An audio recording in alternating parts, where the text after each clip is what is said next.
This is Beverly Hills.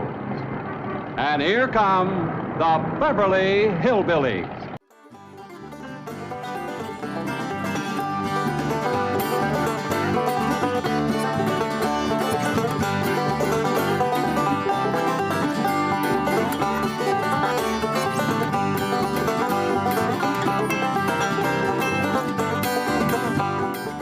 What have you got to say about that? I didn't bust it, honest. He's telling the truth, Mr. Drysdale. It was hanging in pieces like that when we moved in. Yes, sir. No, it's supposed to be like that. It was made that way. It's been like that for 200 years. 200 years? Hey, this house is older than it looks. Jethro? Oh, I plumb forgot. Granny wants to see you. Skedaddle. All right, Uncle Jed. Nice boy. His ma, my cousin Pearl, gave me the notion to move out here. Well, I'm most grateful to her. Oh, but first, I wanted to explain about this priceless crystal chandelier. It was designed and made for Louis XV, hung in the Hall of Mirrors at Versailles. Napoleon Bonaparte planned campaigns with the light of that chandelier. Talleyrand used it. Wellington, Disraeli, Bismarck, Wilson. Mr. Drysdale, we're just plain folk. We don't mind a few things being secondhand. Getting back to my cousin Pearl, she's looking after the old home place for me. You ain't never seen my family home, have you? No, I haven't, Mr. Clampett. It's a dandy. Yes, those southern mansions are beautiful. I suppose it has the large white pillars. It did, but we bring them along and put them on the beds out here. No, you see, I was referring to wooden pillars. Oh, I ain't never slept on one of them. We had everything first class back home. Sure hope Pearl's taking good care of that place.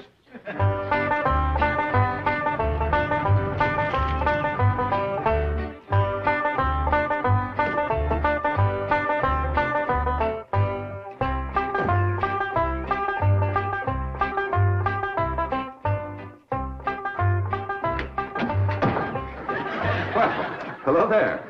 Oh, why, you're Mr. Brewster from the oil company that paid Cousin Jed all that money for his swamp. 25 million to be exact. You ain't here to back out, are you?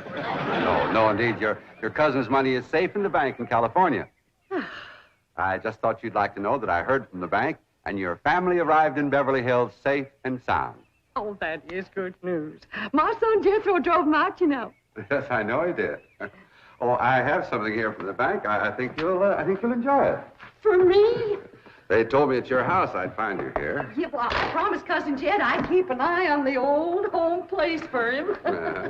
It's a long trip from my house, but I'm glad to do it for Jed.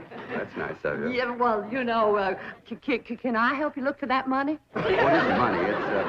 It's pictures of the estate that Mr. Drysdale, the president of the bank, purchased for him in Beverly Hills. Oh. This is now the Jed Clampett estate.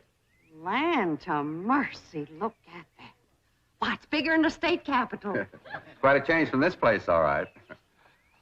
What in the world is that? Oh, that's the swimming pool. Swimming pool? Yes, quite ornate. Oh, my son Jethro's gonna like that.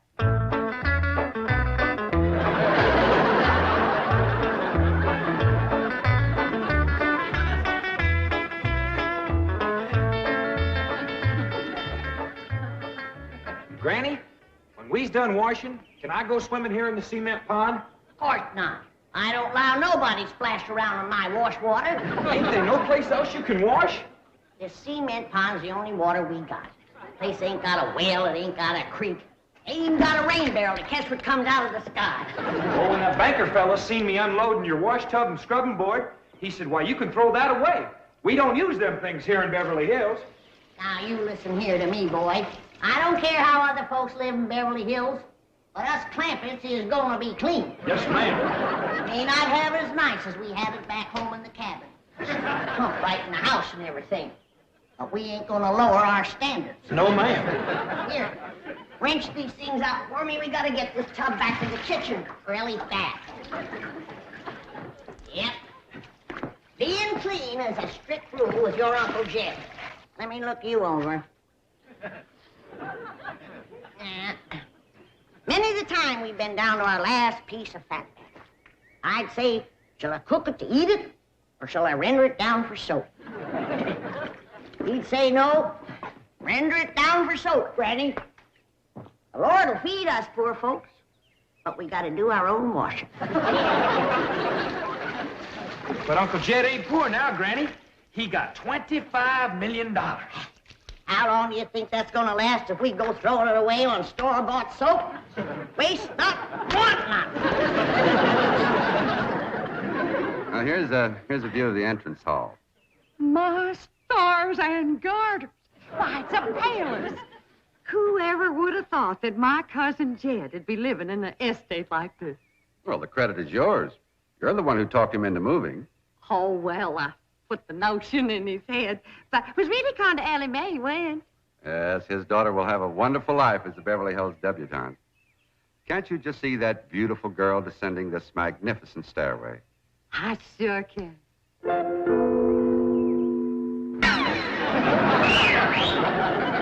Oh, Elly Mae, I don't reckon that's the way a young lady comes down the steps in Beverly Hills, is it, Mr. Drysdale? Oh, not as a rule, no. Oh, I can come down the other way. Watch this.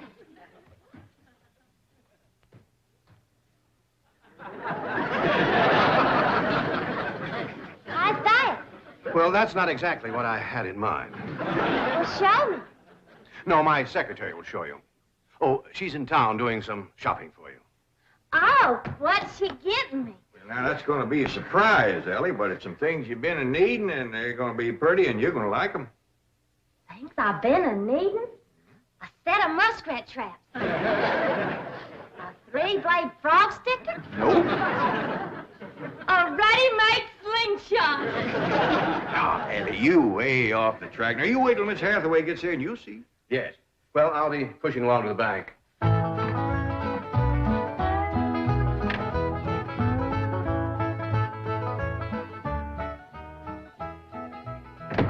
Now, don't you worry about your daughter, Mr. Clampett. When my secretary gets through with her, you'll think she's been to finishing school. I sure wish my cousin Pearl was out here, fixing Ellie up. She's a whiz at fancy sewing.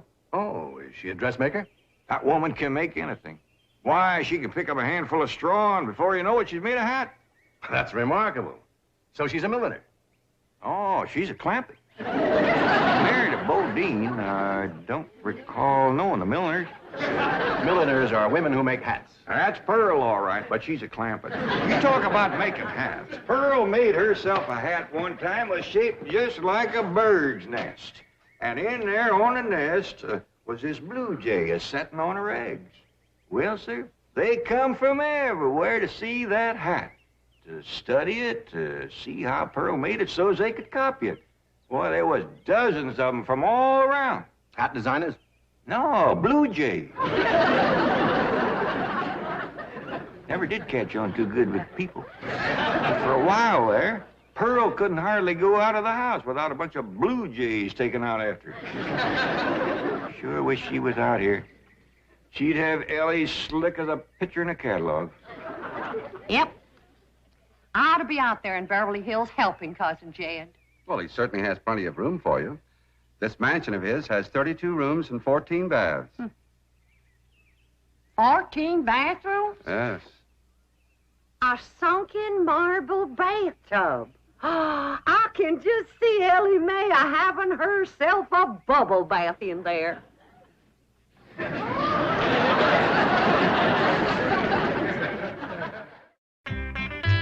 tell you, Mr. Brewster, the more I see of these pictures, the more I want to get out there and help Cousin Jed. Of course, I wouldn't go without being asked. Well, naturally. But, you know, I think you should go. I've been asked. Well, now, it's not exactly my province. Well, why don't you telephone your cousin and talk to him? Oh, why, they ain't a telephone within 40 miles of this place. Nearest one, I guess, is at the International Emporium, clean over to Oxford. Well, I'll be happy to drive you over there. Oh, I couldn't let you drive me all that way just to use telephone. Busy oil company man like you. That's 40 miles. There's no trip at all in this car. No, I couldn't do it. Why, folks that see me riding in this big, shiny car with a tall, good-looking city fella, why, sure as the world, they'd think that... Let's go. Well, Well, what about your horse and buggy? Oh, just untie Betsy. You go on home.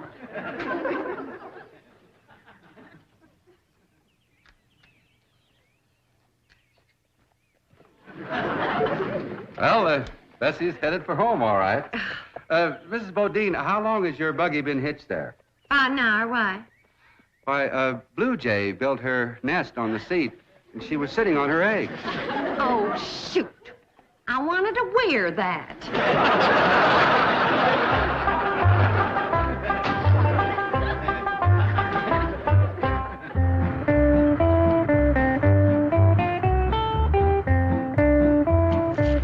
Here's Miss Hathaway.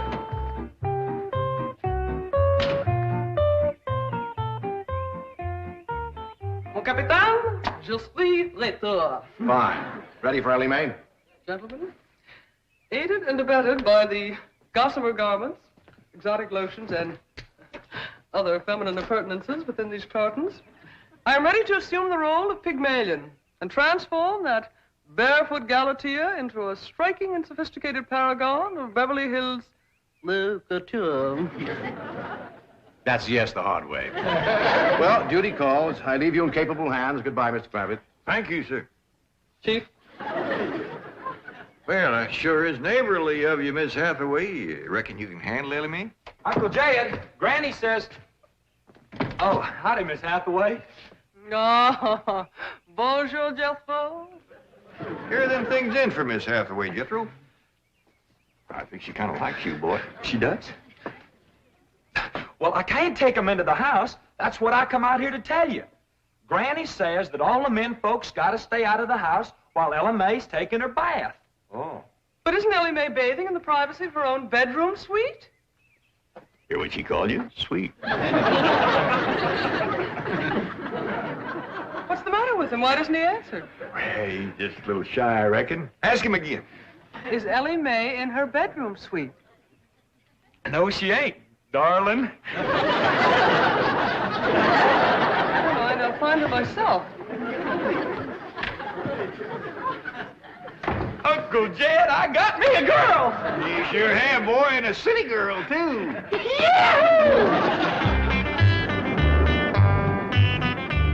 Oh, some city girls I were about. Jethro's such a good-looking boy.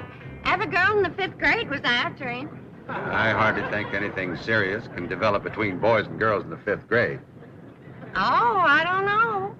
So far this year, there's been 3 couples out of Jethro's class get married. Married? 5th grader? Parson's nearly as busy in that school as the teacher. That's amazing. Oh, I've heard of Wouldn't you know it? There's that Snoopy Alverna Bradshaw and her big mouth daughter sitting on my front porch. Oh, I can just hear the stories they'll start going around if they see me in this car here with you. Yoo-hoo! Alverna! It's me! Pearl! Terrible gossip, that woman, always making trouble. She tried to talk Granny out of going to California. She ought to see Granny now. Living like a queen in that Beverly Hills mansion.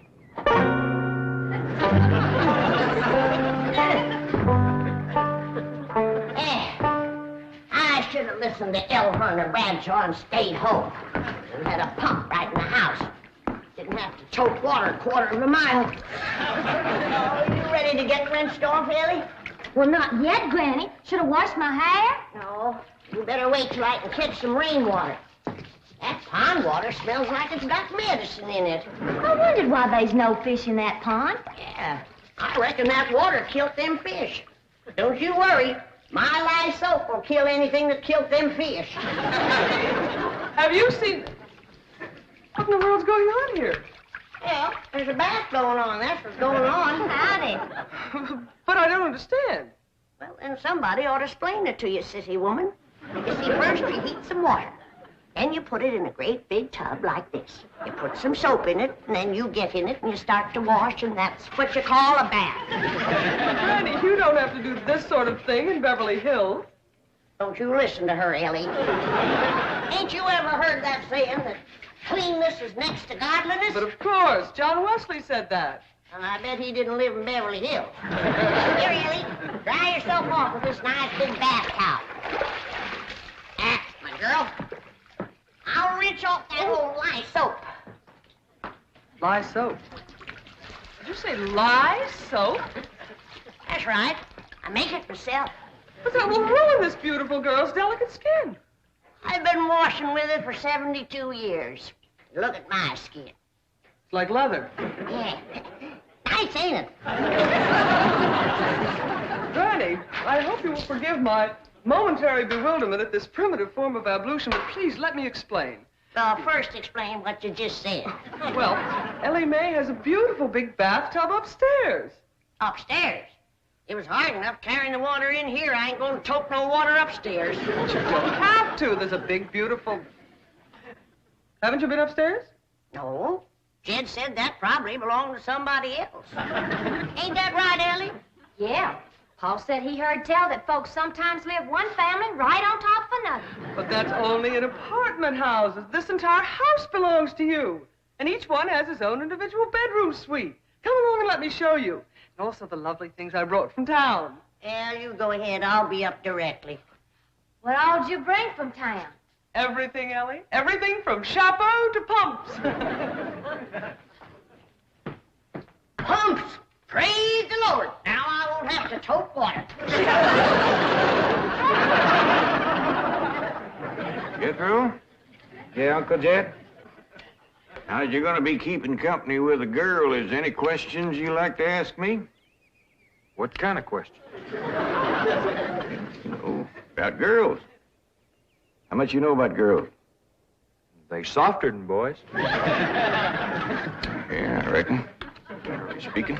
And they shorter and rounder. Yeah? And the hair's longer and it smells sweet when you snuggles up to 'em. Oh, so you've been doing some snuggling, have you? I done more than that. I reckon you better tell me about it. Who was she? Prettiest girl in the hills. Big Mouth Bradshaw. Old Verna's girl.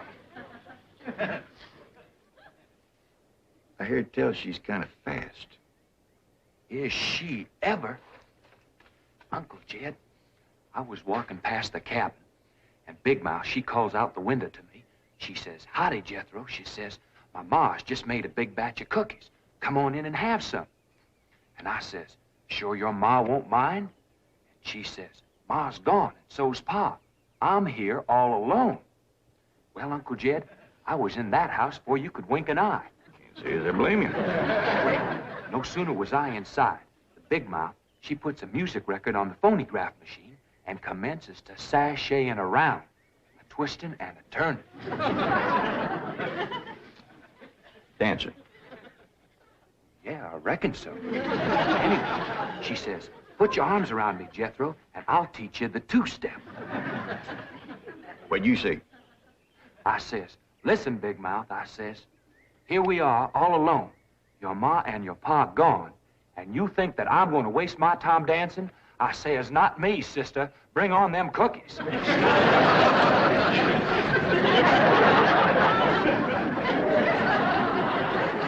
What'd she say? Well, Jed, you and Jethro can start digging the well. That city woman brought us some pumps. That's fine, Granny. We'll get right to it. What'd that Bradshaw girl say when you said bring on them cookies? well, she just held up them cookies like this here, kind of blinked her eyes at me, and said, "Jethro, which do you think it tastes sweeter, these here cookies or my lips?" Well, Uncle Jed, right then and there is when I found out she was fast. I grabbed them two cookies, and it took me 2 miles to outrun that gal.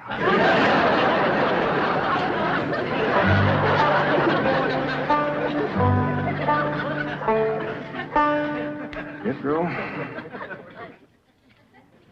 on one of these days, you and me's got to have a long talk.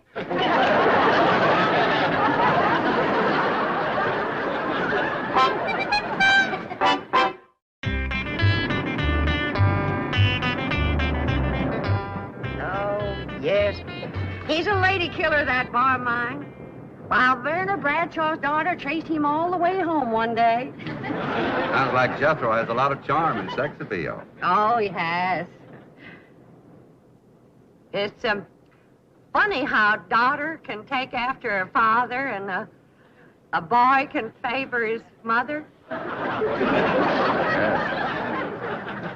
Yes. I ought to be out there looking after Jethro. You know, Jed's going to need him to help garden a place this big. Well, most Beverly Hills mansions have regular gardeners. And, of course, a complete sprinkling system. Sprinkling system? Oh, yes, indeed. That entire lawn is crisscrossed with underground pipes. Land to mercy.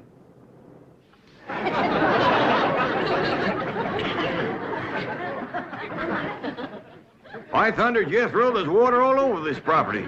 Ain't too deep, neither. I know. Should I commence to digging? Well, now, let's get as close to the house as we can. That way the pump won't have so far to pull. Clampett? Jethro? Oh, here comes your sweetheart. It's Clampett. I cannot handle that daughter of yours. What happened?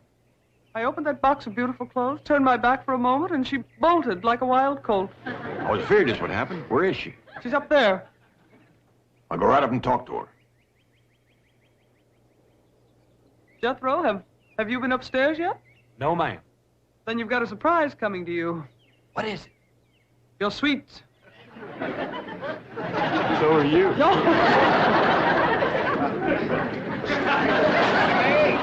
Oh, howdy, Pop. Elly, I'm ashamed of you. Running off from Miss Hathaway. I didn't run away from Miss Hathaway. What'd you climb up here for? To cut a fork for that new store-bought slingshot she brought. Did she bring you a slingshot? Fanciest thing you ever did see. Just a minute, I'll hook it up and you can see for yourself.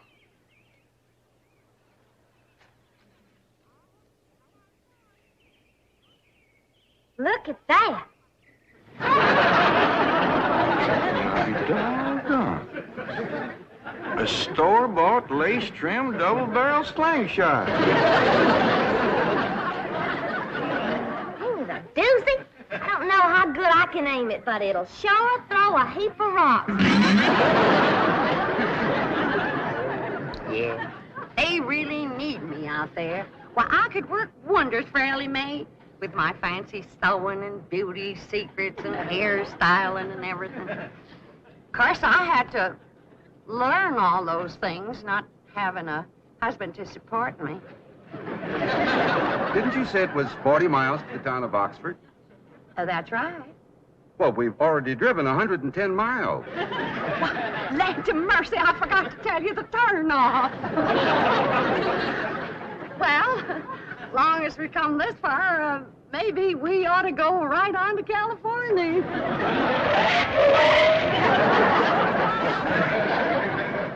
I tell you, Granny, there's so much water here, you could shoot a load of buckshot in that ground and bring up a dozen springs. I'll be right back.